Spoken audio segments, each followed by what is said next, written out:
It all starts with this guy called Mu Gil, who is being humiliated in this way by some bullies. He is in his underwear jumping up and down. To top it off, he is also being recorded by them. There comes a moment when he can't take it anymore and the bullies approach him. This guy gives him a bucket with some food that I don't know what it is, but it looks pretty disgusting. And they force him to eat it, scared and with trembling hands. Mu starts to eat, while everyone laughs at him for doing it. Next, this guy kicks him right in the face, claiming that he should not have eaten that food even though they forced him to, and they kick him all at once while he could do nothing but cover sensitive parts of his body and cry. Later, Mu, tired of situations like this, which happen very often, decides to end his life by hanging himself. What he did not know is that one day he was going to rule the world. Moments later, Mu wakes up and falls from his attempt to end his life, totally confused by what had happened. In fact, it was no longer him, but this guy, risen from the dead. And it's not just anyone, it's the soul of a martial arts fighter. This was him, although now we really see him being beaten up by someone called Makhmudov. He could barely stand up. The fighter, who went by the name of Mu Gayol,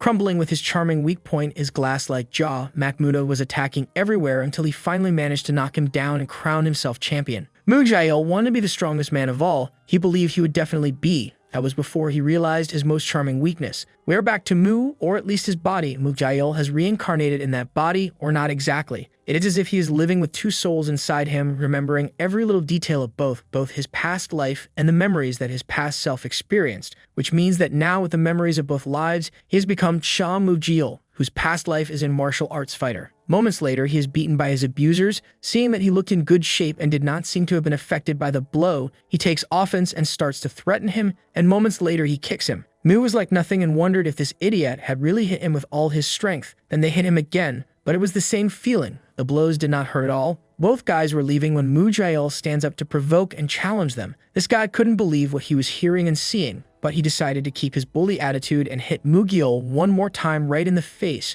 without even being able to move him from where he was. Mu starts laughing because he knows he got another chance at life, a chance to get revenge. Mu responds with a punch that not only sends him flying but also knocks him out. And if that wasn't enough, Mu now has a system in which we see that he had different fighting styles. He is now sure that he can get rid of the weakness he had in his previous life, his glass-like jaw, and he won't be able to make his dream come true. This jerk's friend was speechless when he saw the beating his buddy had been given. He thought he was dreaming. Meanwhile, Mu saw that in the system he had a mission to accomplish, so he approaches the guy while he was shaking with fear. Mu asks him if he likes hard food, as he won't be able to chew it when all of his teeth are missing. His fight mission was to get rid of the bully's teeth. He needed to collect 30 pieces of misbehaved students' teeth, and that's what he's going to do. If the guy moves very clear, he's going to be a champion. We see more of what happened in that fight from his past life. After he was knocked out on the floor, the crowd cheered Makhmudov's moves and the referee announced the end of the fight. However, it was a fight that was bad from the start. The smell of steroids was quite strong. It was all a lie. Mu Gayol was always a scapegoat used to make other fighters look good. He was left in this state. Then he is approached by the man responsible for all this, telling him that it was all his fault and not following orders. Thanks to this jerk's reputation went up a lot as he made statements where he pretended to feel pity and admiration for Mu Gayol. He just listening to this idiot's words made him full of anger, but there was nothing he could do. Moments later, more henchmen arrived. He told them that the same thing would happen to them as Mu Gayol if they did not follow orders correctly. Mu Gayol was left with a permanent general paralysis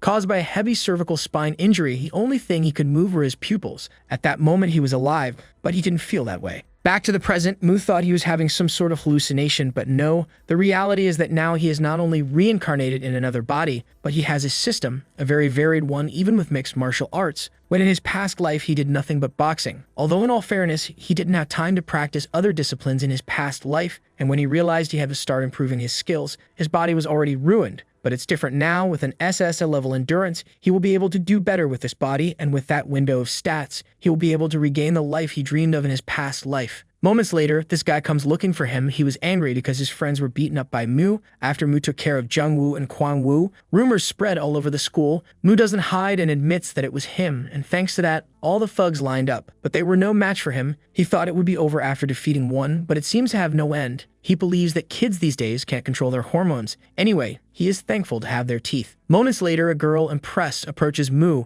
Then we see that the thugs are gathered to plan their next moves. Since none of these three idiots could fight Mu, they went to get reinforcements. The one with the cigar, whose name is Ju Seong, decides he wants to teach Mu a lesson. He is confident, since he thinks Mu might have some techniques, but he still considers him a potato for a grappler like him. and with a scary face, he is determined to fight him. Back to Mu, who was getting compliments from this girl. She was asking him if he had learnt martial arts somewhere. Mu tells her that he doesn't know who she is and to step aside, not for anything bad, it's just that they are in the men's room. She mentions that she is the type of person that needs to dig deeper when she's interested in something, someone who used to be a loser and suddenly becomes strong and beats up all the bullies. She thinks it's a story worth telling. She mentions to Mu that if he's a guest on her YouTube channel and tell his story, he's going to be famous, but he is not interested in things like that. Mu's purpose now is to defeat Jang Gil and continue in martial arts. First of all, if he is going to take revenge, he needs to join Jang Gil's ruck. It was easy in his past life because he had a golden medal from the national competition. He needs to start boxing again. When he comes out of the bathroom, Mu meets Ju Seong, who keeps making weird faces and then attacks Mu. The girl asks him why he attacked him so suddenly, but Ju Seong's bootlickers were there too. Inside the bathroom were two more guys. Ju Seong ordered them to keep watch and not let anyone in. Mu was sure that if Ju Seong fought him, it would be the end of that bastard. Moments later, Ju Seong reminds Mu that they have a video of him, the video they shot before of him in his underwear. Ju Seong threatens Mu, telling him that right now is another chance to shoot another video, but he better shut his mouth. Mu throws the phone on the floor, and before he could say anything, Mu's fist was already in his face. Mu almost forgot that he has another revenge object. To Ju Seong's bad luck, the rain of blows did not end. Each attack was heavier than the other. He did not know what the hell was going on. And although he tried to defend himself against attacking, he could not touch Mu. It did not make sense to him. How did Mu become so strong in just a few days? Ju Seong's next plan was to keep a distance far enough to throw a front jab. According to him, it should be enough by attacking Mu with a low tackle, then grabbing him by the collar, but Mu wouldn't let him get close. These two wondered if he should step in to help Ju Seong. But in the end, they decide not to, as Ju Seong is good at judo and also good at taking punches as far as I can see. Moments later, Ju Seong manages to grab him and thinks he was going to be able to win, but he couldn't be more wrong because as a consequence, he received continuous punches to the face. He was being a real punching bag until he finally falls to the floor unconscious. And with that, the bully's teeth mission is accomplished. Further on, the system tells Mu that because he completed the mission, he will receive 20 points as a reward. He was quite happy about this. So now he thinks about leveling up his wrestling and jiu-jitsu skills, whose levels just now are F. In his past life, the hardest thing to do was submission. For attack and wrestling, he still can try handling them. As for jiu-jitsu, he can't help but get attacked cause he doesn't know it well. So in order to improve as an MMA fighter, he decides he will learn jiu-jitsu no matter what. After choosing jiu-jitsu, he sees in front of his eyes a lot of moves, which makes him amazed. And it worked. All the necessary skills are in his head now. He is now able to do jiu-jitsu. Honestly, he couldn't believe it was so easy to acquire information and skill in one go. If he had decided to learn on his own, it would have taken him a long time. That said, now it's bodybuilding. Meanwhile, the bullies were meeting again to talk about Mu. They believe that he was always hiding his strength, but it doesn't make sense. Next, this guy tells Ju Seong that they should call gangsters to beat up Mu. Then he asks him if he can guarantee that those gangsters would beat him up. After thinking about it some more, this guy intervenes to tell them that he has a way to get revenge. We go back to Mu, who is training, until the girl from before comes back to him. She asks him why he makes those sounds with his mouth when boxing. Will his fists become faster if he does that? Mu replies that it's just a habit. She insists that Mu should star in her YouTube video and explain why fighters let out those sounds. But Mu refuses to do it. She mentions that if a YouTube with 700 subscribers invite him, he should be thankful. She can't understand it, let alone why Mu is working out so hard. She asks him if he will compete in Real Fighters. This is a famous show on YouTube, and see if it's not famous that the main face of the show is the scum he used to have as his manager. Even so, Mu realizes that this show will be the most effective way to make Jang Gil pay for what he did to him. By the way, the name of this girl with delusions of fame is Yoon Mina. Moments later, Mina tells Mu that Ju Seong and his friends recorded the beating they gave him the other day. They also made it as if Mu were doing all the beating, so they both wonder what they should do next. Mu tells Mina that he needs her help, so she turns on her stream, and instead of her appearing, it is Mu who is on camera, which did not cause a good reception from Mina's fans. But anyway, Mu introduces himself to everyone and tells them that he borrowed Mina's channel because he wanted to explain and clarify what happened in that viral video. He mentions that he was indeed kicking Ju Seong's ass and then clarifies that he will beat him harder until he kills him. So knowing that Ju Seong and his group of idiots were watching the stream, he threatens him in front of everyone. Ju Seong and the others could not believe what they were seeing and even worry about it. Although Ju Seong tells them that there is no need to be afraid, as they believe that the public is on their side, so they think about the possibility of not fighting back. What they did not know was that both Mu and Mina, with her camera, were filming them at the moment when they were saying all this. Mu gives Ju Seong two options: beat him up and then let him fight back, or let him get beat up. The streaming was still on, and Mu told everyone to report its Gyeongmak High School back storage. Meanwhile, Ju Seong was thinking of running away, but Mu tells him not to even think about doing so, because if he does, he will catch him and then beat him up. After a couple of provocations, Ju Seong decides to fight. That's why Mu gives him some gloves and a boxing helmet and tells him to put them on before it's too late. Ju Seong gets angry and says he doesn't need any of that. Then Mu starts to beat him again and again. While the people watching the stream enjoyed it in their own way, it was a real beating that Ju Seong was receiving. Moments later, the police arrive, so Ju Seong takes the opportunity to charge Mu. He was confident that this would turn out well. However, who ended up being arrested was him. The reason? Ju Seong was accused of producing sexual exploitation of minors. Ju Seong didn't understand anything and asked to be released. It seems he had forgotten about this video, because all this time, Ju Seong has been saving all those videos and pictures of Mu being harassed. Now it is Ju Seong's life that is about to be ruined. The people in the stream had no idea what was going on, but this plot twist they didn't expect at all. Mu mentions that he doesn't call it violence when it is self-defense. It is intelligence. He doesn't deny it. He was an outcast. They took his money. They humiliated him almost every day, and that is why he is learning boxing. He wants to be an intelligent person. Mu is willing to accept any kind of punishment for what he has done, but he clarifies that everything he did was a form of defense to protect himself. While Mu was learning martial arts, he discovered what he really wanted to do. He wants to become stronger, not only to be free from harassment and violence, he also wants to exchange blows with more experienced people. So he ends up saying in front of everyone that this is the reason why he wants to participate in real fighters. The spectators supported him in his decision. Meanwhile, Jang was also watching the stream. This guy called Hyun Chul, RFC's office secretary. Seems strange to him, not only the name is the same, but the fighting style is also similar. However, I think it's a coincidence, since the former Mu Jeol was not the type of person who would train his successor secretly or something. He was too busy fighting and training himself. Since the stream went viral, Jang mentions that there is no reason not to meet Mu Jeol. However, the problem is that he is still a minor, and Hyun Chul is afraid that this will be a bad influence on high school students, but Jang has no problem. Since his purpose is not to be a clean business, it is easier to make money by giving people who want to see him fight. In addition, Jang guarantees that even the Minister of Education will see Real Fighter. Next, we go to the first round of Real Fighter qualification. There were Han Gai-ju and Kang Hai-min. Both journalists of Brawlers magazine specialize in martial arts. They were talking about the fighters trained by RFC. Phantom level Jang Chun-ming, light level Bach Krayson, middle level Cho Won-gai. Those three are famous for being agile and good at dodging in their respective levels. In this ranking, they set 3 hits as requirements. Both journalists mention that this requirement must have been created by Jang to make it easier for him to choose which fighter he likes. Then they wonder if Mu Jeol will do well. They expect him to show his best. Mu has improved his physique a lot. He mentions that he is at his best. The qualifying fights began. Wang Jai, in addition to kickboxing, also dominates the wrestling, so it was normal that he had to win in this fight, and Mina approaches the 2 journalists. One of them recognized her immediately because she is the YouTuber Minering. Jeju is very excited to see her because he's a follower of her channel, while Hai-min does not understand the commotion because she does not know her.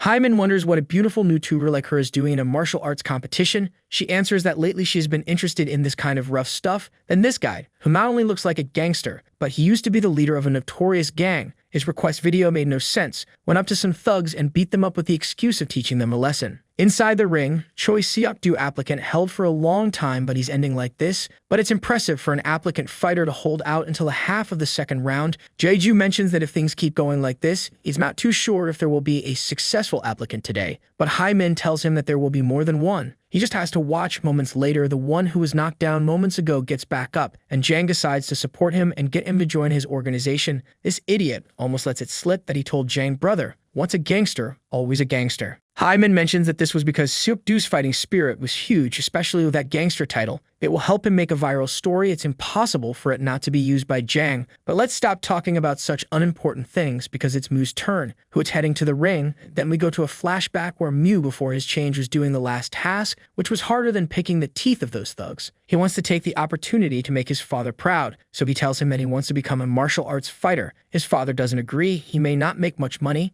but he doesn't want to let his son do that. But Mu makes it clear to him that he is not talking about games. He makes it clear that he has been thinking about what he wants to do, and now he is letting him know it might be a bit late to start, but originally, the mixed martial arts fighter can fight until he is 30. His father replies that he does not think it is bad. He is happy that he has found something he wants to do, although it is clear that as a father, it will hurt him to see him being beaten. But seeing that his son has decided to do it, then he supports him to do his best. He believes in his son. Mu will make his father proud. Entering the octagon, it makes him remember he's familiar with it. His opponent wondered why people supported Mu so much when he only stood out in a simple high school video. He, as a professional, chooses boxing as the fighting category of this fight. He is confident that he can defeat Mu to also make himself known. Meanwhile, what Mu thought was how good it was to see a familiar face, since this guy is one of Jang's puppets and one who made fun of him when he was in complete paralysis in his past life. The fight begins, Mu Jail versus one guy. One attacks first, but Mu manages to dodge, so he launches more continuous attacks which Mu dodges very easily. Jeju is surprised to see Mu's reflexes. Meanwhile, one was wondering if Mu is really a rookie, and not only is it bothering him that he dodges his punches, but that the fighting style is similar to the Mu he knew. Despite dodging, Mu kept his guard open until waiting for the right moment and punching one in the face a second before the round was over, causing the whole audience to be excited. One didn't even realize when he got hit. This makes him angry and want to respond, but by the time he decides to do so, round 1 is over. Mu regrets as he has another mission to win against the pro, which will give him 100 points in one's corner. His team was telling him to stop being arrogant and use his legs, but he had said he would only use his hands. One analysis the situation in general, rookies are not able to react as fast as Mu does, so he recognizes that he has some experience. Round 2 begins. One will go all out to show Mu what a pro is capable of. One surprises Mu and manages to hit him, knocking the air out of him. One is using the clinch technique for dirty boxing. The narrator mentioned that it was a good strategy. If it was a boxing competition, this would be a foul. But since it is MMA, it should be considered as strategy, even though one can't kick. Dirty boxing is allowed since it's just fists. With this, he thought that Mu would be scared little by little. Since he is still a high school kid, he whispers in Mu's ear that all the outcasts must have been bullied for a reason, like him. This makes Mu angry and he counters with a punch to the ribs. One knows not to let Mu out of the corner. Then he punches to the left, but Mu manages to dodge it and then feint. Then Mu punches him back a little. Just now, one laments that he can't use his legs. Now he is the one who is cornered while Jang was looking at him. That's when he decides to destroy Mu. However, that blow was useless because Mu ended up dodging it, and to make things worse for him, Mu ends up hitting him right in the chin to leave him on the floor. As he was falling, one remembered this moment with this guy named Myung Seok, who was a rookie. One wanted to take advantage and invited him to get in the ring with intentions of beating him up, and he was doing that until Mu Jiol appeared to stop him. One tried to justify himself by saying that Myung had told him to train. Then Mu Jail decided to take his place. Mu Jail was quite liked by the others, and as one was jealous, he accepted the proposal to fight him, although one was initially confident. The truth is that Mu Jail beat him up. The reason why he remembered this is because now while fighting, Mu's moves are similar, and even the strategy, he aimed for a breakthrough on purpose. The rain of fists rained down on one who just kept his back while he found a way to attack. He was angry because Mu reminds him of Mu Gil. Oh brother, if only you knew that technically they are the same person. The spectators were surprised as they didn't expect a fight like this. His movements, his ability to cope, speed, everything Mu shows gives to understand that he is much more than an amateur. Meanwhile, one who was still covering up knew he was going to end up on the ground if things continued like that. After looking sideways at Jang and decides to do more than just boxing, that's why he grabs Mu by the torso to take him down.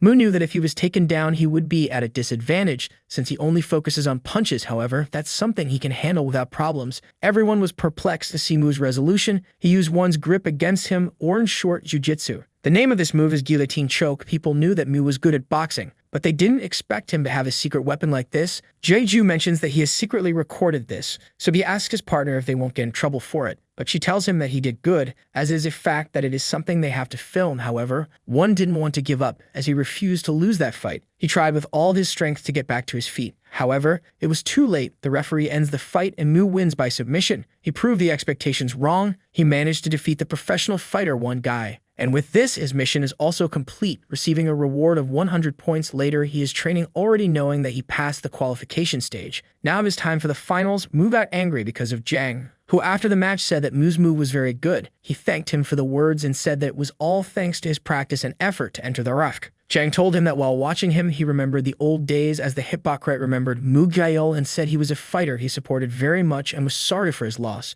pretending to feel bad about his death when we all know he was responsible. However, Mu should have kept his posture and thanked him for the words while gritting his teeth and fists, determined that one day he would kill him. However, he should be careful and not rush. It is time to concentrate on the finals. With the points he got after the fight against one, he was able to raise his jiu-jitsu skill to D, but it cost him 100 points, quite expensive. Now he needs to improve his physical according to the skills he has. Moments later, Hyman approaches him as she wanted to meet him. She also mentions that she enjoyed his last fight, She saw him several times and asked him if the last submission was something prepared or an improvised move. Mu excuses himself as it is his training time, so she just wants to ask him a little question. He now has to choose a mentor for the final match, so she asks him who he has in mind for it. But Mu didn't answer. Hyman mentions to her partner that it was her fault as she visited him during his training session. The finals of this event will be a 5-5-team match categorized based on their weight class, and the winning team gets all the rewards. Rock's middle-level champion as well as heavyweight front fighter Da Jun. Also fighter Yim Jinsu, the veteran who ranks on the 15th place, who has more loses than wins since all of them will try to go for best mentors. Only the good fighters will be picked by Han Da Jun. So those who pick Jinsu as a mentor will be no different than being eliminated. In short, those who are on Jinsu's team will simply be sacrificed as scapegoats. Hyman thinks that no matter how good Mu is, he is still an amateur. Put in Jang's hands, he will only be used. Then we see that Mu chooses Jinsu as a mentor. A total surprise for everyone. Among the final 10 contestants, only Mu has chosen Jinsu as a mentor. That means Da Jun has to give up the remaining 4 candidates. The assistant asks Jang what they will do about it. Since there are no journalists, it's possible to do the selection process over again. But Jang says that the participants won't mind if that happens and clarifies that it's not a bad choice. He acknowledges that Mu has a huge potential, but he doesn't like how reckless he is. However, Mu made one feint, and that for Jang is crossing the line. Jang mentions that Seok-do also has a great stage presence. Then Jang's rat and his assistant decide that they will show Mu what the adult world is really like. Meanwhile, at home, Mu watched the qualification fights with his father, but they edited Mu's parts. Everything, even the part where he fought with one. His father apologizes to Mu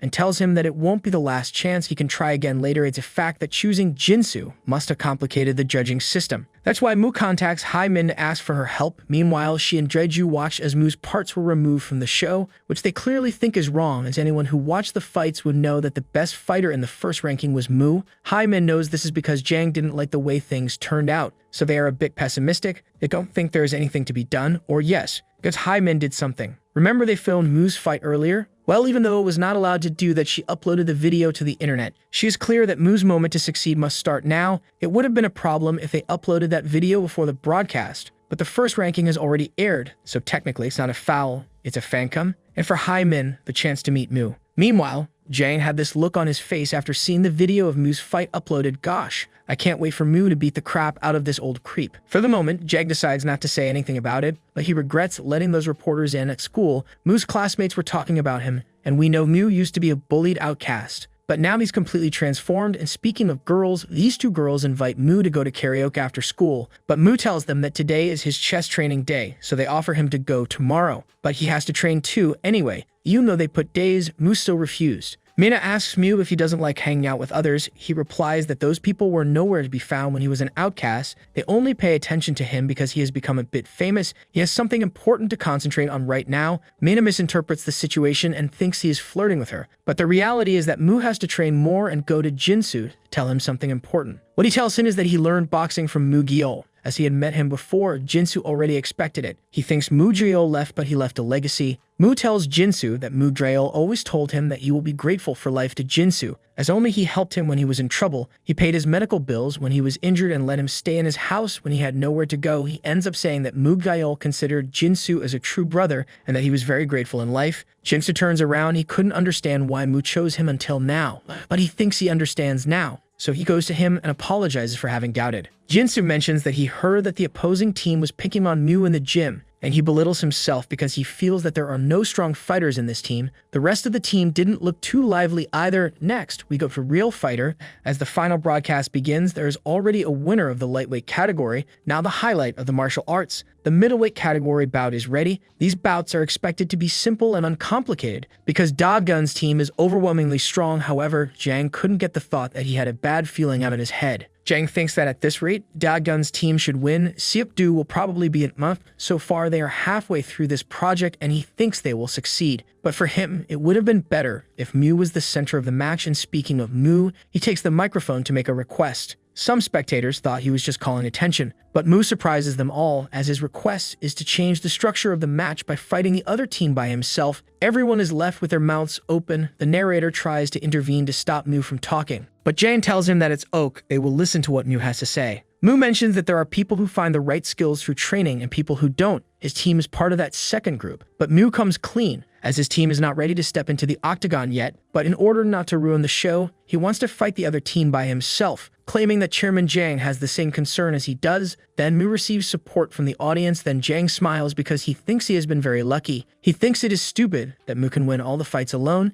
Jiang stands up and tells Mu that he would have to do 5 rounds in 3 minutes, but Mu tells him that it will not be necessary to reach the 3 minutes because he will finish before that. This said, Jiang accepts Mu's request and the audience celebrates. Mu starts to prepare for the fights. This guy, Kian Chil, thinks that Mu must be very confident about his stamina, but he is a marathon runner, so he thinks he has more stamina than Mu. His coach tells Kian to do as they discussed, do the clinch and continue with dirty boxing to put Mu in trouble. Meanwhile, Kian was wondering where Mu was looking at, and the answer is this: he had a new mission, to be the winner of the final, so he smiles, because now there are points at stake as well. As soon as the fight starts and Mu had already punched Kian in the jaw, if he wins all the fights, he would have a total of 250 points. That's a lot. Normally, Mu would stop after getting only 50 points, but since the rules have changed, he will go for all those points, so he starts attacking Kian, who was just wondering how Mu was so fast. He couldn't keep up with him. People were seeing how strong Mu has become. His physical skills have improved a lot. Moments later, Mu manages to knock Kian down and knock him out in just 30 seconds. Done. 1 out of 5 opponents. Mu's next opponent is Young Pio. The chat was talking about the possibilities of this fight. Hyman says that the chat was right. The key point of wrestling is the defense. The important part is how to look out for any tackling.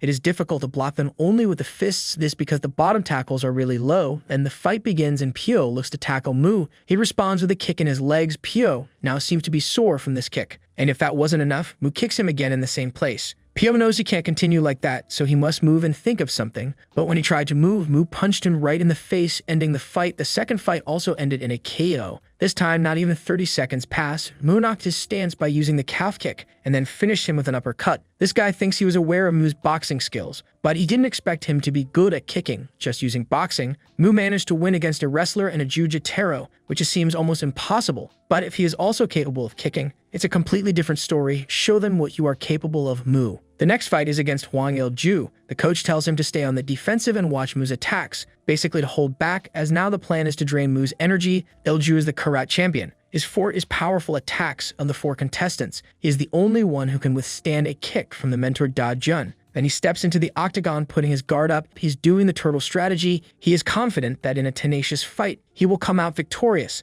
Then the third fight starts and Mu punches him in the ribs. The turtle strategy is a total lie because with just one punch, Mu could break down Il-ju's defenses. Just one fist was enough for him. The chat was talking about the crazy things Mu was doing. 3 consecutive KOs with one punch. Who's he? One Punch Man. Hyman mentions that now Da Gun's team will find 1,000 ways to attack Mu, now that they have spent the wrestler and a kicker. She thinks they will send someone who can end this quickly. Yes, someone who specializes in jiu-jitsu. That was Pio Jae-hun, who of all the participants, he is the one with the most impressive grappling skills. He was able to beat several jiu-jitsu pros using submission in a national match. The fight starts and Mu's first move is a kick to the calf. That's why Jae-hun decides to break that leg using Imanari roll. This is the name of a technique derived from Masazaku Imanari's name. And if you don't know who that is, don't worry, neither do I. Let's assume he was someone very good at jiu-jitsu. This technique is very complex to do. Even so, Mu managed to avoid it and responded with a kick to the stomach. And without wasting a second, Mu climbs on top of him to hit him. Hyman thinks that if someone unfamiliar with jiu-jitsu were to be caught by the Imanari roll technique, his feet would be occupied immediately by the X-guard sweep, and then he will be attacked using the toe hold or ankle lock technique. And if it gets worse, he could also get attacked by the hell hook technique. Back to the fight, Jae-hun is desperately looking for a way to break free. Surprisingly, he does it and manages to hold Mu's leg.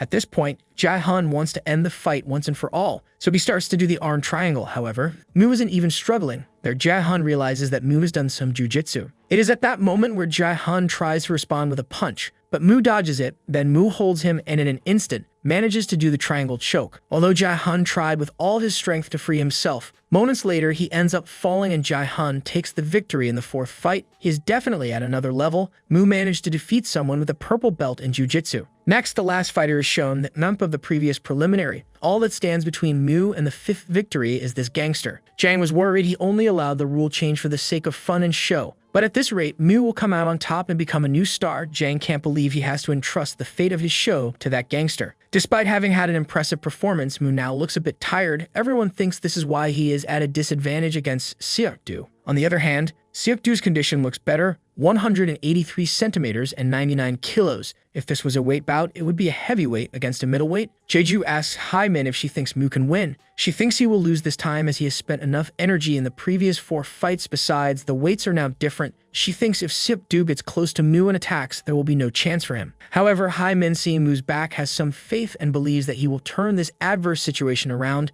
Next, the fight starts and Seok-do is the first one to attack. He is punching and spinning like a mad boar, while Mu was just dodging. Mu knew that his steps were getting too slow, so he must not move too much or he will run out of energy in no time. If he wants to make that pig faint, he must use a different strategy. He's using parry. It is not easy to do this technique using open finger gloves, but just like a martial arts master, Mu is succeeding. Seok-do starts to get frustrated, which causes Mu to find an opening and punch him in the stomach. As Seok-do seems to be holding up well, Mu attacks with a barrage of punches. Next, we go to a flashback to when Seok was a gangster. In fact, he still is, but anyway, he looked down on skills as he thought they didn't matter. Since you lose when your heart stops beating, that's what he thought. Then we see Da-jun telling Seok-do that he was ready for a real fight and that he thinks he would even win easily against Jinsu. His whole team was confident that he would be the MVP and he would be sure that he would be. However, right now he is nothing more than a punching bag. He couldn't believe the situation he was in. Mu was attacking him consecutively, with fists at close range using incredible technique, making Seok-do's fists have no chance to reach Mu.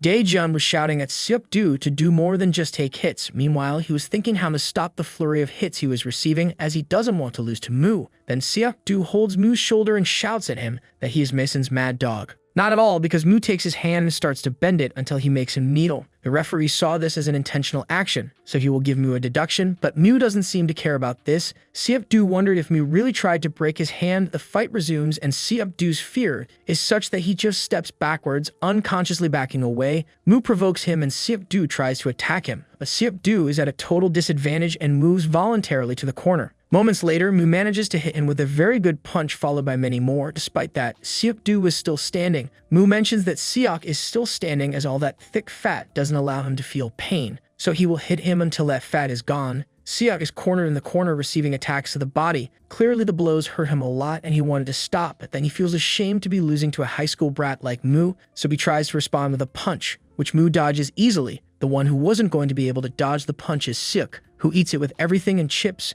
making him even spit out his mouth guard. Everyone was shocked. That blow marked the end of the fight. Mu managed to defeat Seok with a legendary knockout, defeating the last hope of the real fighter despite being at a disadvantage due to his stamina. Seok was taken to the hospital, while everyone shouted Mu's name. Hyman thought that Mu was not a wannabe fighter, but a real monster, and on top of that, a monster that goes against Ark's will. Jang takes the microphone to ask for a round of applause from Mu. He didn't expect things to happen this way, even though all the applicants are amateurs, yet their levels are relatively high. Jang thought it would be impossible, so he gives a false appreciation and gratitude to Mu for being able to exceed everyone's expectations. Da-jun has no choice but to admit that he was completely defeated by Mu. Da-jun fought 3 times against Jinsu and won all of them, and that made him underestimate the members of that team. However, he mentions that Jinsu only got lucky with his members. This creep chose only bad words to refer to Jinsu and him. Mu takes the microphone and says that it is an honor for him to show his skills on such a big stage. He mentions that Da-jun said that luck must have been on his side, but Mu clarifies that winning against 5 people is anything but luck. He also turns to Jang and tells him that there is still time left for this live broadcast. This because Mu finished with the fights early. He thinks about filling the rest of the time with commercials or post-credit scenes.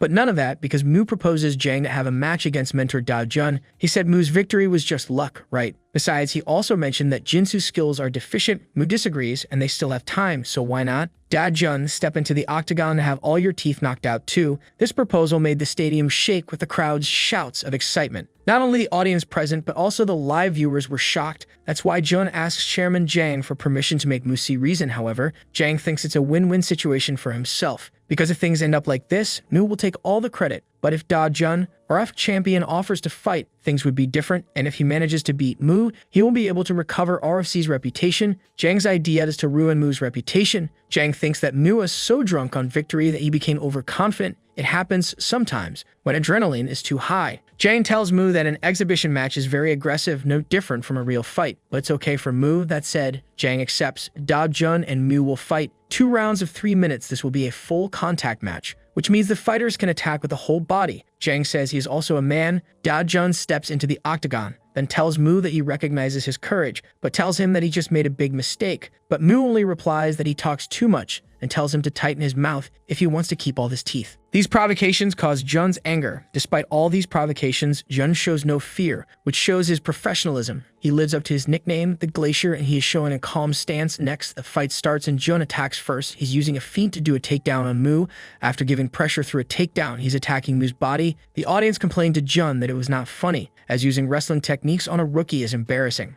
Jianju asks Hai Min if this is allowed, as it's too much to do that to a person who's not even a real fighter. But Hai Min reminds him that Mu beat 5 people in a row. It's wrong to consider him a rookie. Besides, this is the exact reason why Jiang allowed this exhibition match, is show the overwhelming difference on their levels. If things went on like this, it was very likely that Mu would lose by a submission finish. Hai Min mentions that a wrestler who is excellent at ground fight like Jun won't miss the chance. When Mu is on the ground, he will start pounding Mu, not giving him a chance to even breathe. He doesn't care that Mu is a high school kid. If he cared about that in the first place, he wouldn't have attempted a takedown immediately after the game started. Jun holds Mu and knocks him down hard. He then proceeds to do the knee on belly technique to make Mu lose his breath. Jun was asking Mu why he dared to challenge him with those poor skills. However, when he stared at him, he noticed that Mu's eyes were still burning, so he must not get distracted. He's gonna try to beat every part of his body slowly. Jinsu thinks how difficult this situation is. If Mu tries to break free, he will get pounded on the face. But if he stays where he is, he will run out of stamina. Mu tries to get up, but he asks him not to raise his hand. Moments later, Jun manages to grab Mu's arm,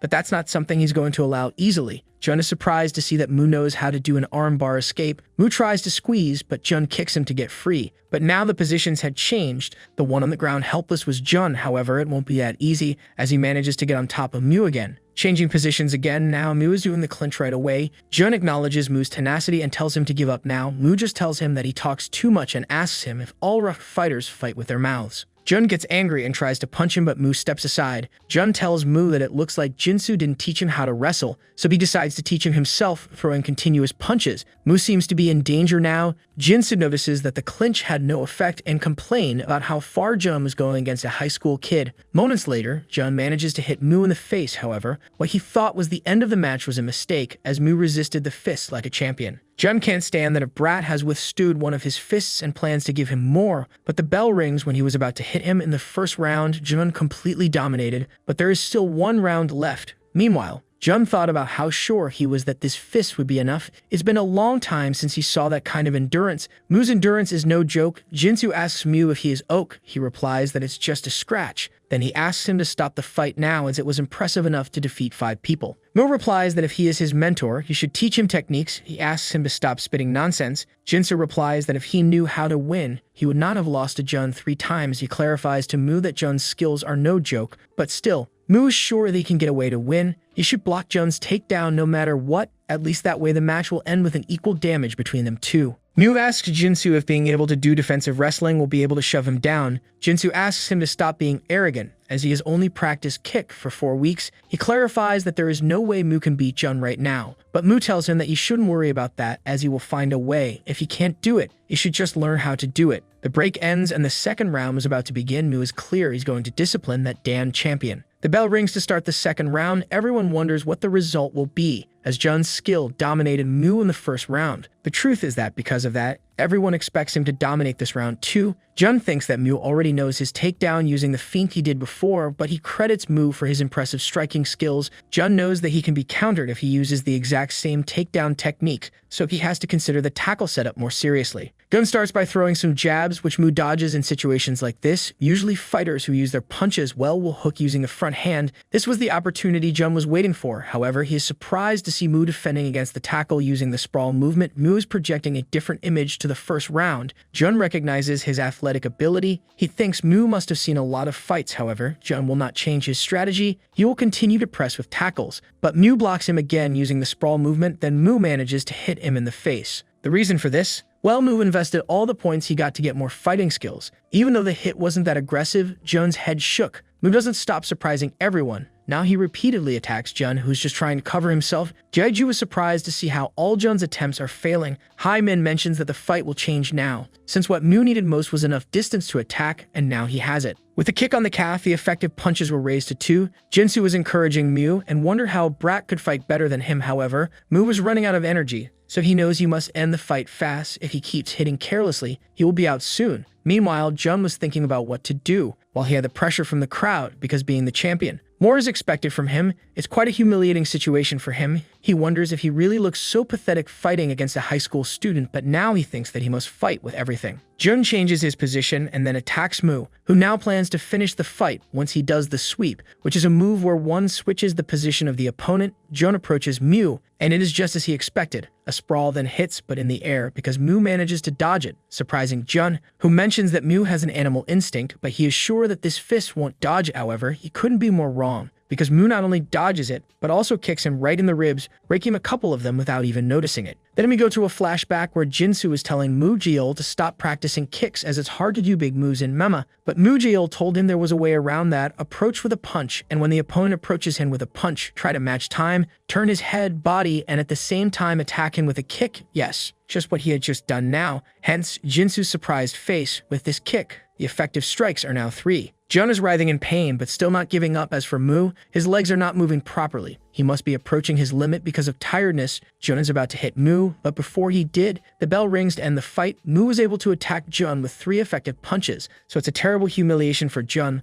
The whole crowd was shouting Mu's name. Everyone had just witnessed it. The Rough just found the rising star in the middleweight category, and with this, the fight mission was completed: to be a professional fighter. Meanwhile, Mu thought about how exhausting the day had been. He did not expect to struggle so much, but after all, thanks to Jun, he was able to get a lot of points. What good reward. Now he wonders what he should improve now. Next, he is surprised to see that he has a new challenge mission unlocked for getting 300 points for the first time. He is given the choice to accept or decline this mission. This challenge mission is to knock out a virtual MMA fighter. He has a number of 30 attempts. The fight mission has a cost per attempt of 300 points. With a reward of skill update, Mu smiles as it is an amazing opportunity. The system skills are merely theoretical. Of course, there is a big difference in knowing them theoretically as practically, but there's no need to think this over. He's gonna attempt this challenge. When he accepts the challenge, his body is extracted or something like that. Anyway, he appears in an octagon, ready to fight. His MA level is C. So first, a C-level MMA fighter will be created, and it turns out that he is just like him. That is, he will have to fight himself. Even though he looks like him, his fighting style is certainly somewhat different. Unlike him, whose area of expertise is boxing, he's an all-rounder who is good at everything. But although he's better than him at wrestling and jiu-jitsu, he should be better than him at boxing.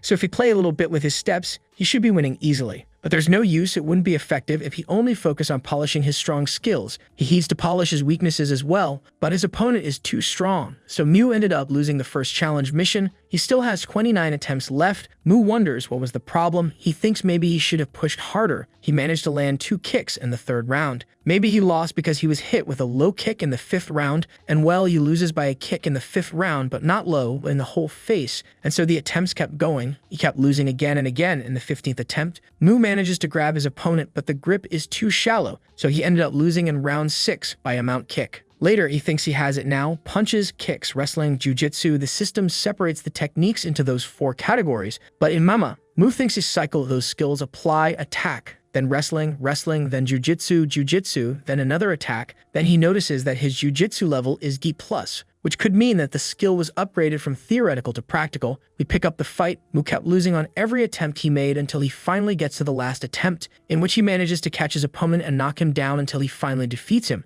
unable to contain his excitement and jumping up and down in the middle of the class. The first challenge mission is completed. Mu's skills have improved, so have the weaknesses. The result of this mission is a plus. Next, the requirements for a hidden reward appear. He has 1 out of 3. 2 more to go until Mu gets the hidden reward. He wonders what the hell that is. He might have to repeat all that twice more, which means he can't get the reward right now. Because of the mess, the teacher asks Mu to leave the class. The better for him. The answer to what Mu is looking for is simple. He has to upgrade his skills constantly, and if he targets his final goal, he thinks that the rewards will just come automatically. He is trained enough. Now he will go looking for some tigers. Later on, Mu goes to see Jang, where they talk about creating a wave or something, and that wind is necessary, and Jang cuts his hand and tells Mu that family doesn't always mean sharing the same blood, so he offers to be that wind for him. Basically, what he tries to tell him is that Jang is willing to be more like a father to Mu despite his powerful tittle, but Mu apologizes as he still has his father alive and doesn't see the need for 2 fathers. Besides, a father-son relationship is something precious that can't be bought by drops of blood. Mu tells Jang that for that he should at least cut his own throat. Mu tells him to cut the crap and get to the point, as he is only there because he is interested in signing a contract. Mu has already read the contract that was sent to him through the secretary, but every single regulation in the contract is a poison pill. Mu thinks that this is like his past life, this room structure, even the things that Jang does. Mu asks Jang how bad he has been treating his fighters to be able to create such an evil contract like that. Moments later, we head to the rough gym. They were talking about Mu coming, as he assigned the contract a few days ago, but they complain about the treatment he is getting as Mu has not had to go through apprenticeship period. Then they think if Jun had not been distracted, he could have killed Mu. Mom, I don't think so. By the way, he is deputy director of the gym, Chow One Guy. They consider Mu disrespectful, and so they want to give him an aggressive welcome, with intentions of supposedly making him see reason so he doesn't become arrogant. Moments later, Mu enters greeting everyone and it happens just what he expected, that they ignore him. Now he has a new mission, score as many knockouts as possible. During the Ruck's June welcome match, each knockout 50 points, while submission is 100 points. Mu was able to see the points he could get from each person. There are so many to eat, so Mu will get all those points. We go back to the flashback at the time when Mu was talking to Jang. Jang, after hearing what Mu told him, he laughs and tells him that he has underestimated him. Mu must be smart enough to fight well. Jang treats the fighters like that because RFK is the only stage willing to accept them. For Mu, it might be an unfair contract, but for them, RFK is a great opportunity. If they keep making good impressions, they know they will get better offers and treatment in their renewed contracts. The current champions like Jun, Kim Pil-seong, Kang Ju, Amin, and Inu have gone through that step before becoming stars. Now they will not leave RFK even if they get an invitation from WUFK. Mu laughed and mentioned that it is because they are not confident enough to face a bigger stage, so they are happy to be puppets on a small stage. Chang tells Mu to stop laughing and underestimating the champions. Mu tells him he is a puppet master, someone who will control and get rid of those puppets. Chang gets upset and asks Mu what he wants. He offered to feed his fights money, reduce the contract period, or a personal allowance from the sponsor, but Mu only wants one thing. He wants Jang to review the PV bonus per fight ratio. That's enough. PP is a subscription that allows subscribers to buy movies or programs individually. It is a kind of pay-per-use broadcasting service. The sale of PP is the main reason for the success of ROK's revenue model, especially in high-population regions such as Southeast Asia and the Middle East. Jang is surprised that Mu is asking for something that even Jun and Kang Ju couldn't ask for. He recognizes that Mu is not only good at fighting, but also has a brain and knows exactly what he is worth. Mu expects a 7-3, of course, the 7 for him, but not only that, because Mu had a condition, but we'll know this later. For now, we go back to the gym. Mu had no intention to join the others, but it's quite obvious that they hate him. They start doing side steps. Burpees test, scramble training. Everyone was surprised to see Mu as he doesn't look tired at all. Moments later, the training ends, and after that happens, they introduce Mu, and as usual, this they celebrate with a welcome match. This is what Mu had been waiting for. The fights will follow the Mo rules. 1 round, 2 minutes is a fight where the gym members have to fight in turns against the rookie. Although he thinks that today's welcome bout will be a little different. He asks Jung Soo if he has cleaned all the gloves. He replies that he has not had time to clean the 12 ons gloves, so they will use the 10 ons gloves. That said, the fights are about to begin. This is the strategy of these idiots. They will start with a little warm-up to expend Mu's energy, then concentrate on attacking him by keeping him close. He mentions that at close range, you need to have a smooth connection when attacking, and for wrestling in a condition where he lacks stamina, you will find it hard to avoid the pressure as he struggles to maintain a decent connection. He believes this is a good strategy. They have analyzed his weakness that he showed during the real fighters. No matter how well he did, it is a fact that his opponents were not professional fighters. Besides, in Jun's case, luck had a lot to do with his victory. These fighters endure hard training sessions every day, so they are definitely on a different level than Mu's previous opponents. The first to fight would be the 38th ranked middle class Park Sang-hyuk.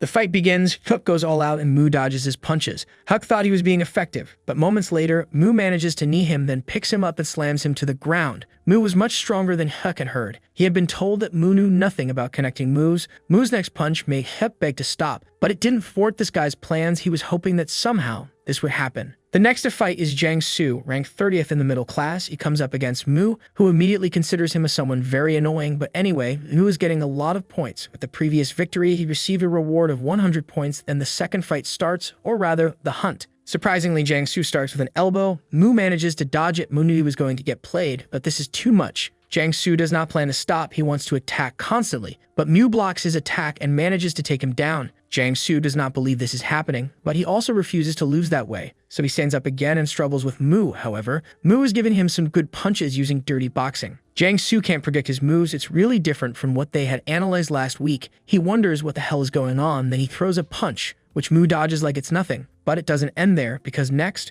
Mu uses flying armbar. Jang Soo refused to lose, but once he hit the ground, he is lost. Jang Soo tries to escape from Mu's grip, but then he changes his grip to the omoplata. Omoplata is a submission skill from the Brazilian Jiu-Jitsu. Then Jiang Su decides to try to escape using brute force, but Mu uses another chain, this time to grab him by the neck and squeeze him until Jiang Su gives up. Mu now understands everyone wants to go for real, but for him it's okay. He asks everyone to go up there. The next fight, Mu also wins. These were wondering how many people Mu had to fight with for this welcome bout. It was supposed to be 7, but although no one said it explicitly, everyone in the gym would agree that Mu now is a totally different person than when he fought the other day, especially the wrestler Wong Gai, who fought Mu once. He would realize that fact. He is speechless. He is nothing like the Mu he saw back then. Next, this guy, Ba Nam Hyun, offers to fight Mu. He is ranked 33. He is sure that he will not lose to anyone if it is in boxing. He tells him that it is true. Hyun has won many boxing competitions, but this is not a boxing match, so Hyun's plan is to try to provoke Mu. He gets into the ring and tells Mu that he is sure that his boxing skills are no match for his.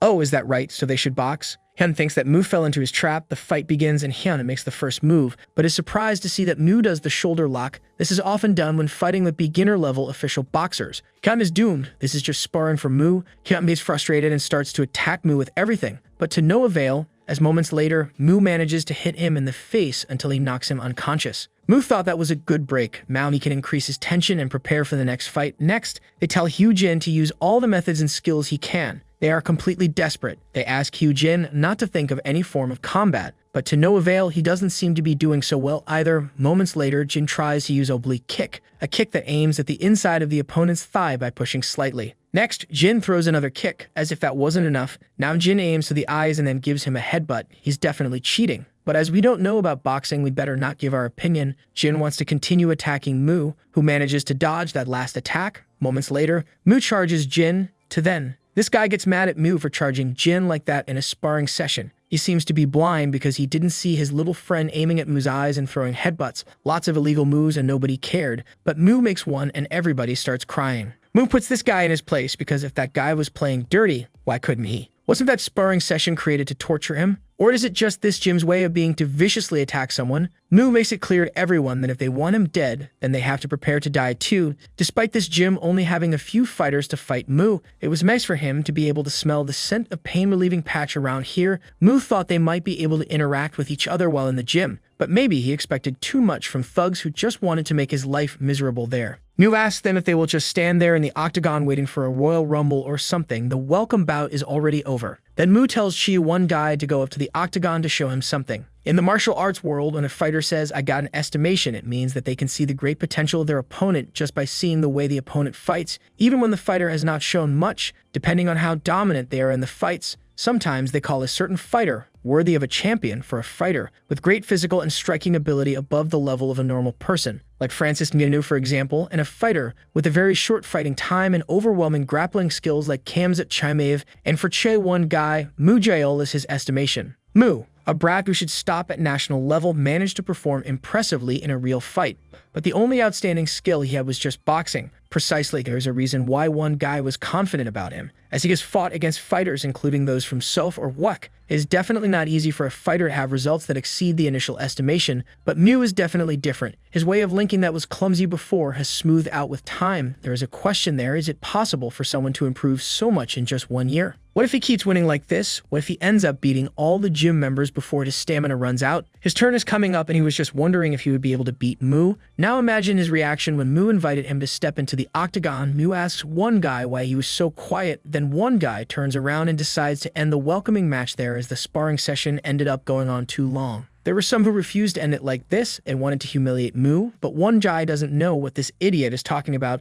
Does he really think he should go up there and fight Mu? It is clear how afraid he was of him, but to hide his fear, he says that they are giving a happy sparring welcome to Mu, and it would be too much if he as a deputy director went up there. According to him, he is afraid to go up there and injure Mu. Anyway, he decides to leave things there. He asks everyone not to make the situation more difficult and go back home. As they were leaving, one guy looks sideways at Mu, who did stare at him and mocked him by calling him an idiot. Later, we see that Won Ji goes to see Jiang to kneel before him and ask him to please let him fight Mu, as he wants to teach him a lesson. Shivang knows that this situation is because of the welcoming match. This is what one guy thought, that he didn't go into the octagon because he didn't want to hurt Mu, because it would be bad to hurt someone who has been on a TV show. But as time went by, it was harder to understand. Even though one guy tried to hide it, he is really afraid of Mu. That's why he can't go on living as a fighter with that kind of humiliation. Jang tells one guy that he has worked hard and that it must have been hard for him since the broadcast. With one guy being a professional wrestler, his ego must be badly bruised, so he tells one guy that if he manages to defeat Mu, the one who gets all the glory will be him.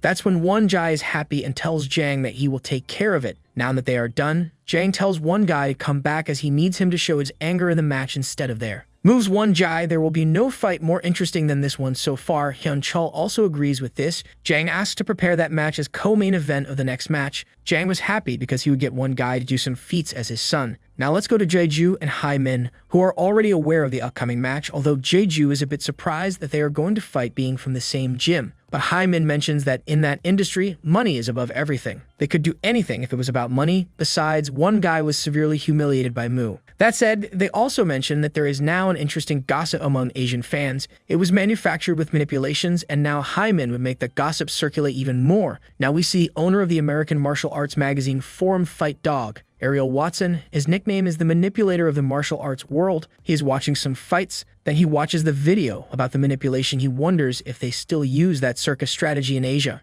Ariel watched the comments and wondered what video people were talking about. Then he comes across the mixed martial arts fight between amateurs. He is amused to see this, as it is fun to watch idiots fight. He decides to watch the video and notices that Mu's moves are amazing and his boxing skills are also good. It didn't take him long to realize what a monster Mu is. So Ariel is happy because he had just found a gem. Mu now meets with Mina. She tells him that she feels he hates dating her, but Mu clarifies that he has no specific feelings towards her. Mina mentions to him that the girls would do anything to date him. Next, Mina says that there are people who are uploading her videos without permission, those who subscribed after she uploaded Mu's video. As she checked who entered the link, she realizes that there is a streaming channel from overseas, Fight Dog Magazine. Mu asks her to wait. She asks if he knows this man. Mu knows who he is. He is the famous Ariel Watson. He doesn't know how this happened, but Ariel has seen and mentioned his video. Mu asks Mina to try to access the live chat now. Mu knows that this is a great opportunity for the international martial arts industry to know him next. We see that in the gym they are realizing that everyone knows Mu.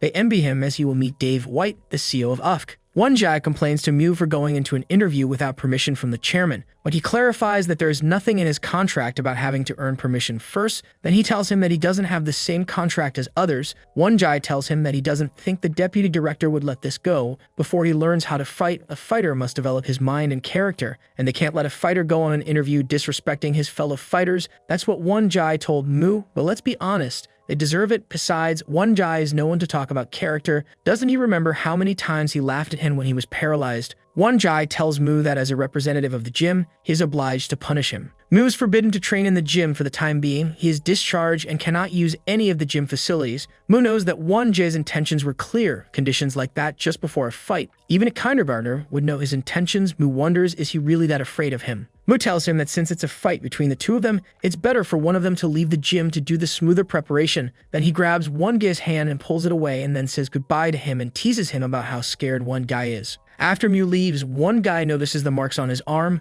Mu thought that things like that get him in trouble. But no matter, he has gotten a new skill for exceeding 500 accumulated points. Then we see the poster of what would be Mu's fight against One Guy. Hai Min interviews One Jai and asks him if the rumors that Mu was kicked out were true, and if there was any explanation for this. He replies that normally one of them has to train in a different gym because they would fight each other. Then Hai Min asks him if he has checked the infrastructure of the place where Mu would train. One Jai replied that he wouldn't spend time on his opponent. One Jai ends up saying that if he doesn't get distracted in the fight, he can't possibly lose. This interview got a lot of views. It went viral thanks to Ariel Watson and Dave White. That they both wonder where Mu is now. They think that wherever he is, he must be preparing to give them a surprise. But Mu is drooling in the middle of class. The classmates are confused as it seems he has nothing to do. They think maybe he is dreaming about training, and well, it's not a lie. Mu was training while he was sleeping. The trainer was crazy and pushed him to the limit. This is the virtual space of the fight preparation protocol. It may look like Mu is sleeping and drooling right now, but he is actually training in the virtual space. The main element of the fight preparation protocol is simple. It is a system that provides fighters preparing for a fight. This protocol is given to the fighters 6 weeks before the fight, but normally it is not available to the fighters. This protocol is divided into two options. The first, practical sparring option, and the second, physical training option, and Mu chose the latter. The virtual world works 5 times slower than the real world, and best of all, the training done in the virtual world will also be applied to the real world. So Mu's physical condition continues to improve. In addition, he realizes that the speed of recovery he has is very fast.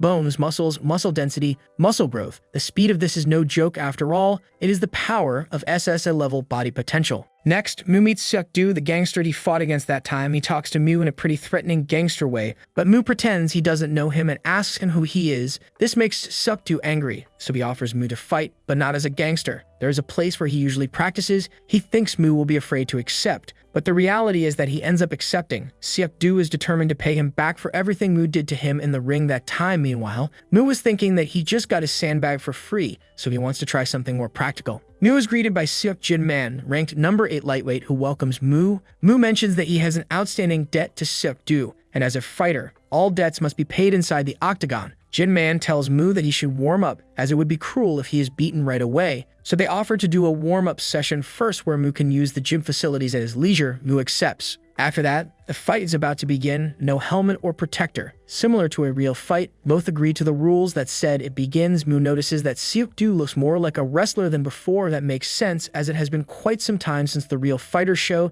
Next, Seok-do makes the first move as Mu expected. He could have fainted right away after that hit, however. Mu wants to try to use this body's capabilities to the fullest. Mu holds Seok-do and starts to channel the strength into each of his muscles. Seok-do tries to move him, but it is useless. While Mu thought that if he was still the same as he was in real fighter, he would have lost by now. Next, Mu uses his knee to hit Seok-do and knock the air out of him. Then before he recovered, he started to give many flickered jab, punches that hit from below as if drawing a curve. Jin Man was surprised. He also noticed that Seok-do was magnificent, but Mu is on another level. Seok-do gets frustrated and attacks harder, but this only left an opening that Mu took to hold him down. Seok-do used all of his strength to get to his feet, even with Mu on top of him, but then falls back to the floor. Jin Man knows Seok-do has no chance, and it would be better if he gives up now. To everyone's surprise, Mu releases Seok-do to give him a chance to relieve his grudge in the octagon. He then tells Seok-do that he should work harder. This makes him angry, and he lashes out at Mu, who was just dodging. Jin told Seok-do to stop punching without thinking. It's not effective. Moments later, Mu turns his back on Seok, and Seok takes the opportunity to hit him. Jin tries to intervene as what Seok did was crazy. He then asks Mu if he is okay and makes sure he is in all his senses, but he is fine. Jin then apologizes on Seok's behalf and decides to end the fight now. But Mu tells him that wouldn't be right. He wants to finish things inside the octagon, as he has just developed a grudge against Seok.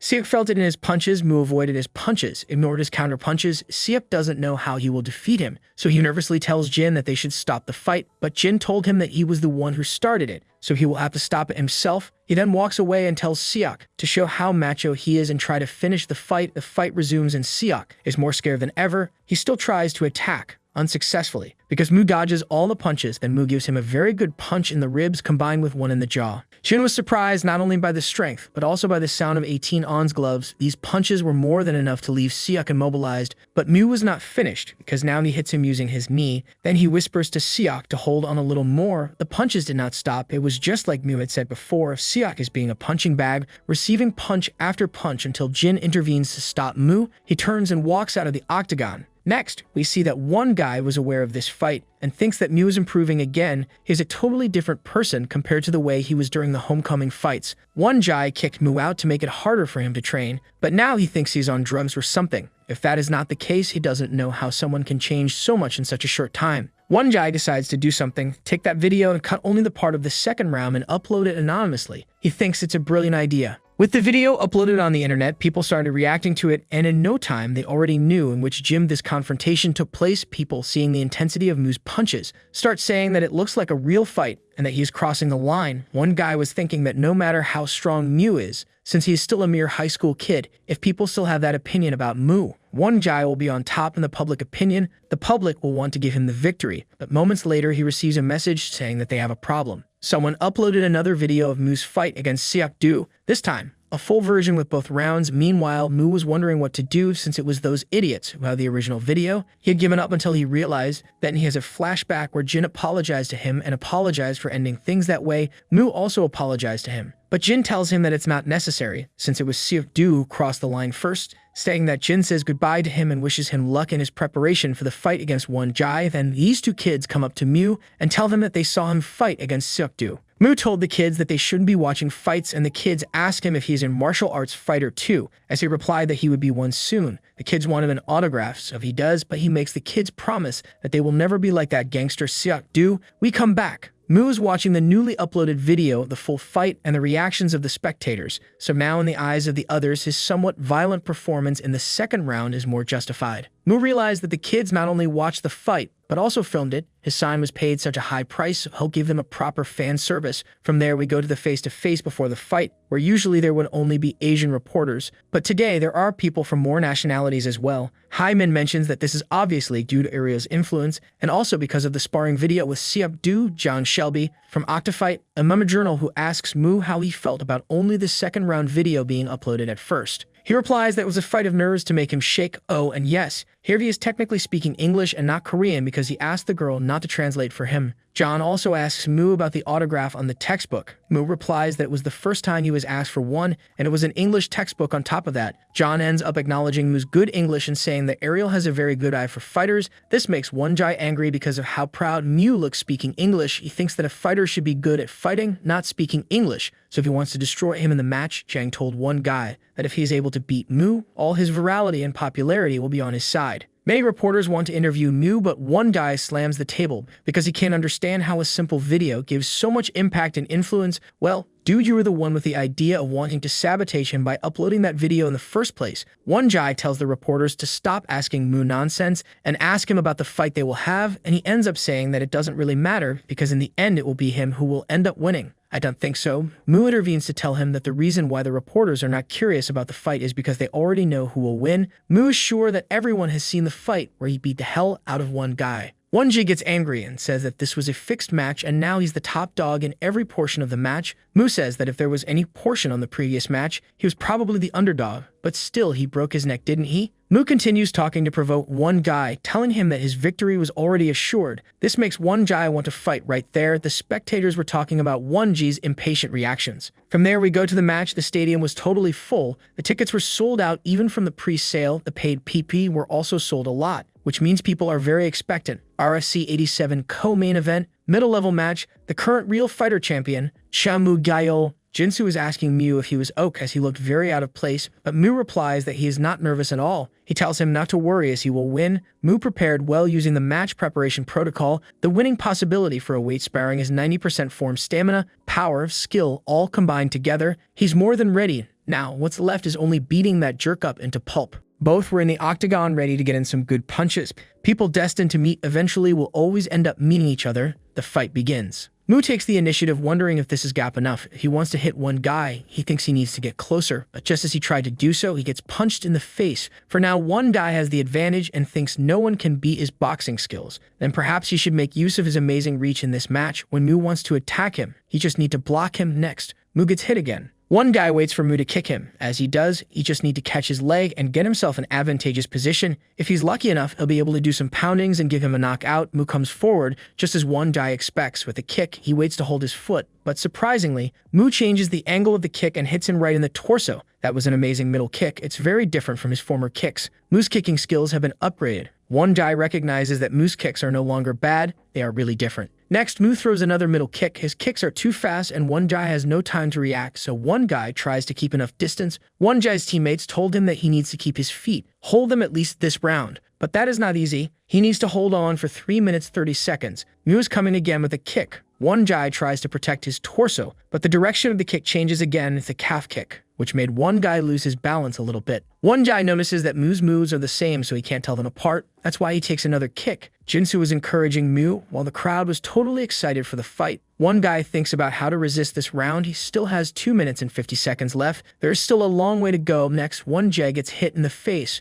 One Jay's team was frustrated because it seems that he was not concentrating on the fight. He was cornered in the cage. Mu gives him another middle kick right to the torso. Meanwhile, Ariel was in the audience thinking that it is just as he expected. His eyes are never wrong. Mu not only has the potential to be a star, but he is also excellent at controlling the whole match. Mu is taking advantage of the opposite stance and then body kicks towards the direction where the opponent is trying to get out. Mu blocks the way, then pushes his opponent to the corner. In a situation where a fighter is receiving attacks like this, it must feel like a mouse being in a trap full of toxins. One Jai doesn't want to stand still and tries to counterattack, but Mu keeps his distance with a deep kick. One guy who is expected to be a top dog is constantly being attacked without being able to do anything. Moments later, one guy throws a punch which Mu dodges to follow up with a good punch to the ribs, followed by one to the face. 1J's team is desperate. They tell him not to attack using boxing. The moment Mu uses distance in the match, one guy will lose, but he knows this very well. He still can't do anything but take Mu's blows, but he doesn't want to give up. He is confident that he can still win. One guy embraces Mu in order to drag him into a cage and crush him, but one guy wasn't being able to move Mu, not even a little bit. Moments later, Mu lifts him up to throw him to the floor. One guy was surprised with Mu's strength, who would take advantage of one guy being on the floor to end the match, despite Mu hitting him in the face. One guy managed to hold Mu trying to make an arm bar. One guy was excited to have captured Mu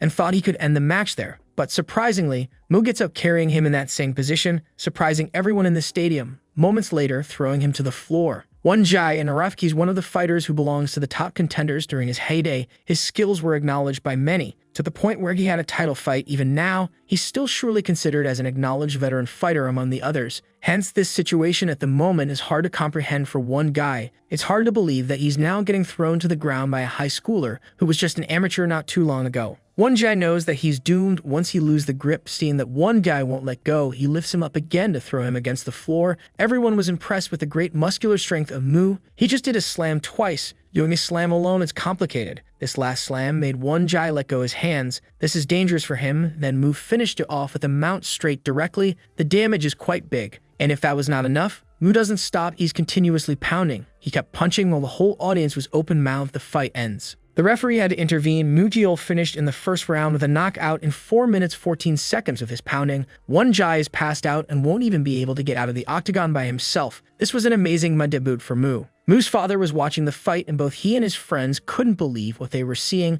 Mu's father's friends congratulated him for raising his son well. After the fight, Mu is asked how he feels about it after having such a dominant fight. He says he isn't sure. He expected this, so he isn't that thrilled about it. What he can say is that he has received a lot of help from a lot of people while preparing for the fight. So first of all, he thanks Jinsu, who taught him kicking from scratch. If it wasn't for him, that match earlier would have been extremely hard. Mu mentions another thing. He always wants to help those who are weak and marginalized, so he hopes to be a motivation for those people. He hopes they find a place to rely on from places or people around them. Just like he has his father as a person he rely on, his father has always supported him and believed in him when Mu said he wanted to work in this industry. Without his father's support, his journey here would have been immensely lonely. Now enough with the gratitude speech. Mu has an announcement to make. He turns to Da Jun and tells him that they should fight one more time, this time a proper title round. Jun takes the microphone and says it was a good fight, just as he expected, but asks Mu what makes him think he can challenge him like that. It's asking too much. Jun apologizes because he already has a 7th defensive match booked with Jun Seok,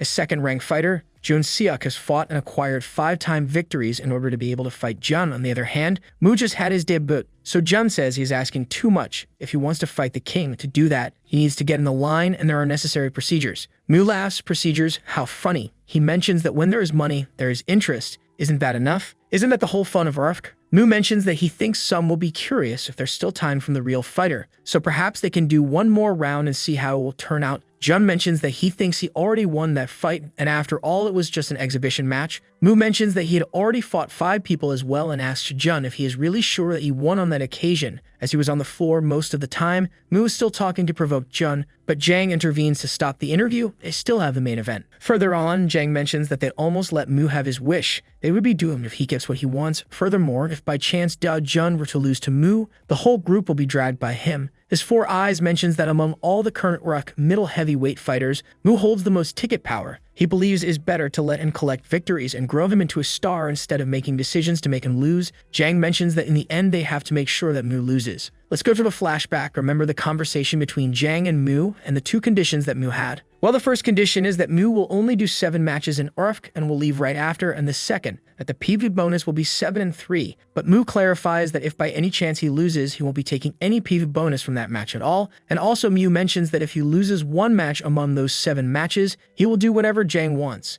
Be it to revise the number of matches he does in Rufk or the bonus ratio, he won't do anything. Jang thinks Mu made a foolish decision. Jang wants to make him lose, even if it's just for the sake of this contract. The best result would be if he loses 2 matches out of 7 or maybe 4 wins and 3 loses. After a moment's thought, the filthy rat Jang has something in mind. He has a fighter who can beat Mu. This fighter so far he doesn't have any losing risks. Jang thinks he would make a great model. Later, we see that Mu returns to the gym, where everything seems to be the same. His presence doesn't please anyone, but soon after, a couple of people approach him, and not to scorn them, in fact, it's to ask for advice. Mu thought this was some other way to pick a fight, but it wasn't. So moments later, he tells them to stop standing there and go get the gloves so he can teach them properly. Mu smiles. At first he had given up, but things are starting to change. Right now, Mu has 1120 points, and these are his current skills. Now he's thinking, in order to level up from D+ to C, it would need 500 points. Currently, there are 3 D+ skills, so it's just possible to level up 2 skills to this level. So in order to become a fighter like Anthony Johnson, who's even able to pressure a strong opponent, it's necessary to work on kick and wrestling, and if kick and jiu-jitsu are leveled up, he will be a hybrid fighter as well. If the wrestling and jiu-jitsu are leveled up, Mu will be able to dominate his opponents with an amazing ground ability, and it will be a great advantage during ground games. So in a real fight, which combination of skills will be the most suitable for Mu? In the early days of MMA, the type of martial arts that dominated was with no doubt the Brazilian jiu-jitsu. Those familiar with MMA must have heard this name at least once. Royce Gracie. Well, no sorry, never heard of him.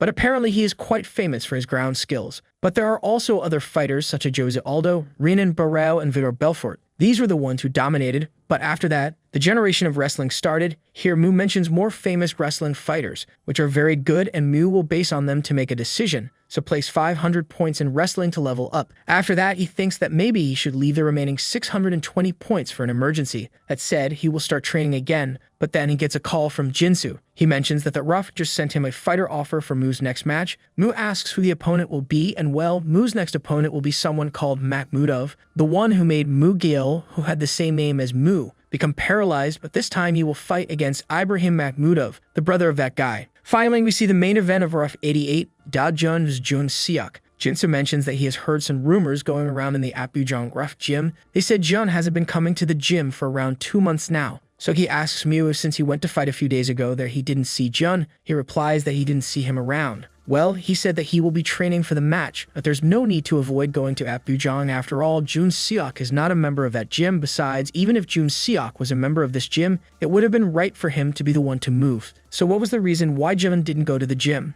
Jinsu mentioned something to Mu, and that is when he kicked Jun during Real Fighter. He fractured some of Jun's ribs, remember? Jinsu mentions that they discovered this fracture late. Mu can't believe it was his kick that caused such a fracture to Jun, but if it wasn't him, who else would it have been? Jun hasn't been in any more fights, yet this means that no matter if his ribs were broken, he didn't delay this fight and decided to fight. That's what you would call champion pride. Either that or he thinks that a fighter like Jun Seok is nobody against him. Moments later, the fight ends and Da Jun comes out victorious. Jinsu mentions that Jun's upper body part strength is amazing. Once the opponent is up there, he's dead. No wonder why Jinsu got done twice. The narrator asks if there is anyone who will be able to beat Jun. Not even Jun Seok, who had 5 consecutive wins, could do anything against him. Jun takes the microphone and thanks the people for the support and gives some credit to Jun Seok for the fight. He keeps talking until Jinsu realizes that Jun in several parts refers to Mu. Jun mentions that if any fighter decides to fight him and goes through a hard way, when he steps into the octagon it would make no difference, because he is sure that he would defeat him anyway. Sometimes in this MMA world, there are fighters who are called with the nickname Landmine. They have no special characteristics, and their ranks are not especially high. Also, they don't receive that much of battle fee, but they are significantly strong. Usually, their style is sticky wrestling base.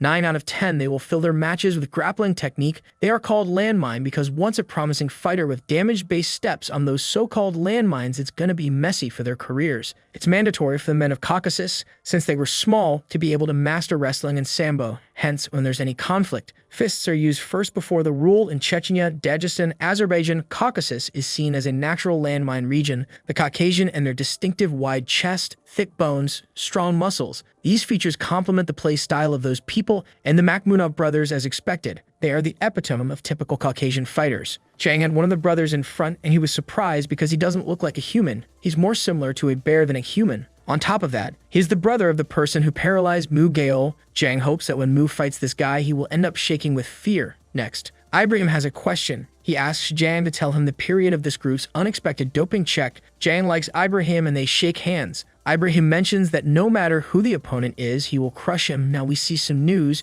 Jinsu tells Mu that Jun is retired for 6 months. Mu mentions that this was all their plan. Jinsu tells him that if that's the case, it means that Jun was humiliated after losing to Mu. Jinsu tells Mu that this fight against Ibrahim is one he shouldn't accept if he doesn't want to. First, Mu's name is the same as his, besides he learned boxing from him, and Jinsu asks Mu if he is upset about the result of Mu Gyeol's last fight. Mu replies that yes, he can see it that way. Mu somewhat nervously tells Jinsu that since he has the same name as Mu Gyeol, maybe he feels somewhat close to him in some way. Jinsu tells him that his name may be the same as his, but for Jinsu, Mu is much better than Mu Gyeol. His kicks were lousy. Besides, despite knowing that his jaw was fragile, his fighting style was like a bulldozer. Well, he's talking about him in front of him, but Jinsu says he cared about Mu Gyeol and now he regrets some things. He says he should have taken better care of him. Then Mu stands up and tells Jinsu that he considers him the master in terms of kicking, so Mu will give him a chance to guide him on how to do it like him. From there, we go to Mu's face-to-face match against Ibrahim. People wonder how it was possible for this guy to be so big. They believe that he's not watching his weight properly. Can he fight in the match with a belly that big? However, Mu knew that this was signs of polymorphism,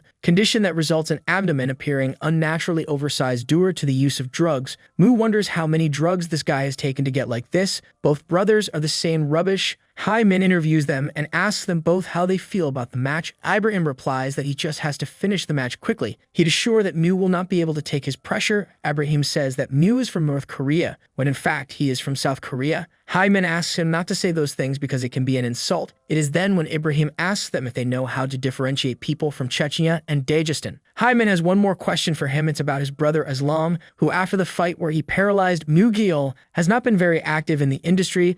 Min reminds Ibrahim that the name of his current opponent is the same as the name of the fighter that his brother paralyzed. Ibrahim doesn't apologize at all. He just said that his brother's opponent was unlucky to be involved in that accident. Well, to make a long story short, Ibrahim keeps answering the questions by insulting the Koreans in a very unsubtle way. Meanwhile, Mu couldn't stand having to listen to the barbarities coming out of Ibrahim's mouth, and even more when he said that those with the same name are destined to die inside the octagon. Mu takes the microphone and tells him that just like Ibrahim said, once they enter the octagon, there would be no such thing as an accident, so it wouldn't be an accident if Mu ends up cracking his skull open, right? To sum it up even more, these two start insulting each other about things that happen in their respective countries, like public executions and so on. But the one who ends up getting angrier and falling into provocations is Ibrahim, who even pushes the security guys aside. This is an overreaction due to drug overdose. Next, Mu is given a new mission to overpower the drug user in the press conference. Now the points come on their own. Mu prepares to attack this pig while everyone present looks on in amazement. Although they both punched, it was Mu's punch that hit and made Ibrahim not only bleed, but kneel in front of him. Ibrahim doesn't even know what happened. Mu's fist felt like a bear's, although, well, I don't know if bears can punch.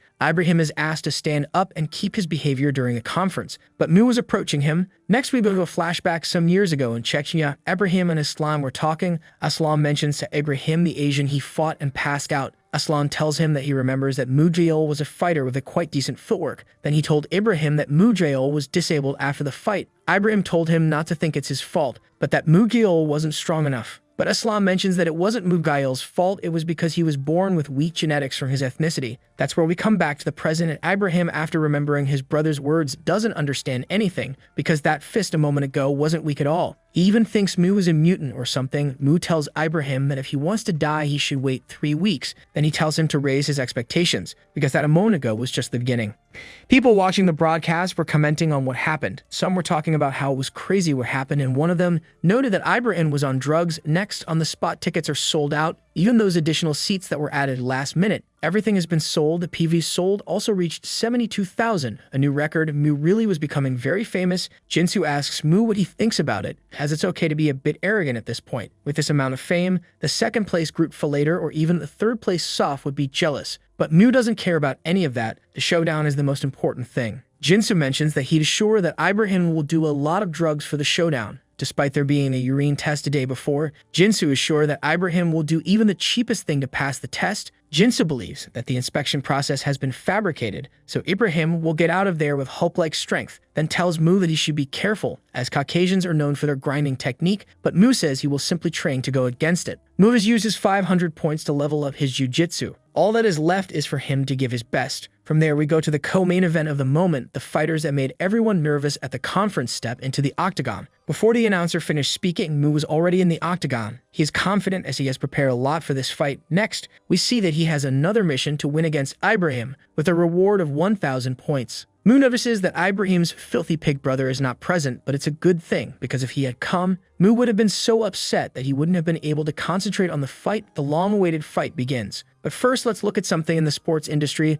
There is a drug called anabolic steroid. It is an immensely effective drug to the point where the use of it is known as manufacturing victory. Rapid growth of muscle and unbelievable speed of muscle recovery. This is just one of the things that the use of this substance provides. But what is the difference between those who use and don't use this substance? It is a difference similar to that of David and Goliath. Mu right now is fighting against that Goliath. Ibrahim hits with his right arm, but Mu ends up dodging. He is on the defensive. Mu is showing that the best way to defend is to create enough gaps and to attack continuously. Jinsu shouts at Mu to use his footwork, to use the octagon maximally. To turn around and use the wider part, Mu decides to back off for now. Mu keeps his distance and throws powerful punches, but Ibrahim ignores them completely and hits even harder, which Mu manages to block. Then Mu notices that Ibrahim is about to throw another high kick, but in reality, it was a middle one. Mu was wondering if Ibrahim is giving his all for this round. Ibrahim keeps punching and Mu dodging. Mu thinks he did enough doping to back him up until the end, so make that idiot faint. Mu needs one big punch. Next, Mu lands his first clean punch, but it did absolutely nothing to Ibrahim. Not only that, but he laughed as well. Next, when Ibrahim was going to attack, Mu manages to do another full counter punch. He thought that this time he hit him properly, and it looked like it. At first he was falling down, but Ibrahim comes to his senses and tries a dirty move, aiming for Mu's eyes. Fortunately, he manages to dodge it, but next Ibrahim manages to catch him, and he's taking Mu down. Mu thinks if the eye poke was his strategic move, but his movements are slow still. Ibrahim doesn't seem to have any intention to let him go. Moreover, he starts to pound him while he is on top of him. Mu starts to struggle with Ibrahim. Mu is doing well. He's relying on the cage to hold on in this dangerous situation. But still he is in a dangerous position from which he has to free himself soon. Ibrahim starts to pounding Mu and also using his elbow. This is extremely dangerous for Mu. Mu manages to break free. Fortunately, he managed to turn his head before receiving the elbow strike, but Ibrahim doesn't want to let him escape so easily, and once again, Mu is being pushed. Ibrahim thought about ending the fight by grabbing Mu's back, but Mu defends himself quite calmly against this. A pretty good move. He already knew Ibrahim was aiming for his back now. Ibrahim is going for a tackle right away to no avail, because Mu not only didn't let himself get caught, but made him try a bit of the floor. Mu stands up and repositions himself. He managed to recover quite well from that dangerous situation without taking major damage. Next, Ibrahim also stands up to continue the fight. They look at each other while standing up. Ibrahim is not attacking Mu like in the first half of the round. They are both standing still, which makes everyone wonder who will be the one to attack first.